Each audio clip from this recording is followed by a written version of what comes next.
A long time ago, before there were trees, animals, people, or even the sun, there was God. There was nothing else, no sky, no land, no sound, no colors, no time. Everything was dark and empty. But God had a plan to create a world full of life and beauty. The first thing God did was speak. And when God speaks, things happen. He said, "Let there be light." Genesis 1 to 3. Immediately, light appeared, bright and warm, chasing away the darkness. God looked at the light and called it day, and he called the darkness night. And that was the first day. Hi there, if you're enjoying this story, don't forget to subscribe, give the video a thumbs up, and leave a comment. Alright, let's get back to the story.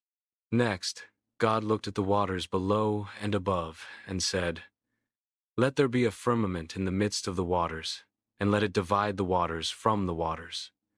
Genesis 1 to 6. Suddenly, the sky appeared, stretching high above the waters. Clouds floated gently, and the air felt fresh. Birds imagined flying through it, and maybe a tiny cloud thought it could race the wind. God looked at the sky and said, "It is good." Hi there, if you're enjoying this story, don't forget to subscribe, give the video a thumbs up, and leave a comment. Alright, let's get back to the story. The world was still covered with water, so God spoke again. "Let the waters under the heaven be gathered together unto one place, and let the dry land appear." Genesis 1 to 9. The waters moved aside, as if they knew what to do, and dry land rose up hills, valleys, and fields, ready for the first feet to walk upon them. God said, "Let the earth bring forth grass, the herb yielding seed, and the fruit tree yielding fruit after his kind." Genesis 1:11.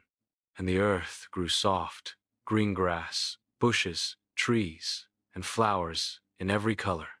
Hi there, if you're enjoying this story, don't forget to subscribe, give the video a thumbs up, and leave a comment. Alright, let's get back to the story.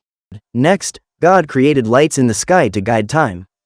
"Let there be lights in the firmament of the heaven to divide the day from the night, and let them be for signs and for seasons and for days and years." The sun rose, shining warmly over the land. The moon glowed softly, and the stars twinkled like tiny diamonds, winking down at the earth. Maybe the stars whispered to each other, "Look at what God has made." God saw that it was good. Hi there, if you're enjoying this story, don't forget to subscribe, give the video a thumbs up, and leave a comment. Alright, let's get back to the story. On the fifth day, God filled the oceans with living creatures. He said, "Let the waters bring forth abundantly the moving creature that hath life."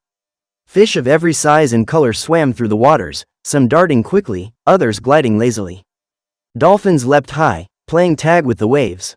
Whales sang deep, low songs that echoed through the seas. God also said, "Let fowl fly above the earth in the open firmament of heaven." Birds of all kinds filled the sky. Eagles soared, sparrows flitted nervously as they learned to fly, parrots squawked loudly, and tiny hummingbirds buzzed past in a flurry of colors. Some birds may have argued about whose song was the prettiest. God watched it all and blessed them, saying, "Be fruitful and multiply, and fill the waters and the earth." God looked at the living creatures and said, "It is good." Then God moved on to the land. "Let the earth bring forth the living creature after his kind, cattle and creeping thing, and beast of the earth after his kind." Lions roared loudly, testing their voices. Elephants trumpeted as they walked, leaving giant footprints. Rabbits hopped playfully, and dogs wagged their tails excitedly. Tiny ants marched in long lines, busy with their own little jobs, while butterflies flitted in slow dances. Everything moved and breathed exactly as God had designed. But God had one more very special thing to create. Hi there, if you're enjoying this story, don't forget to subscribe, give the video a thumbs up, and leave a comment. Alright, let's get back to the story. "Let us make man in our image, after our likeness." God made the first man, Adam. Adam opened his eyes and saw God smiling at him. He noticed the bright green grass, the colorful flowers, and the playful animals. Later, God made the first woman, Eve. Together, Adam and Eve explored this wonderful new world, touching leaves, watching birds, and marveling at everything God had made. God blessed them, telling them to care for the earth, enjoy its beauty, and fill it with life. God looked at all he had made and saw that it was very good. By the seventh day, everything was complete. God had finished his work.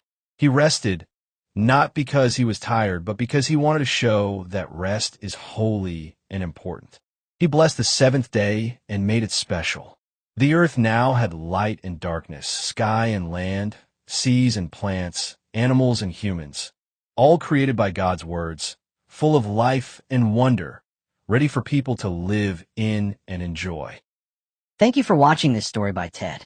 Subscribe for more exciting Christian and Bible stories.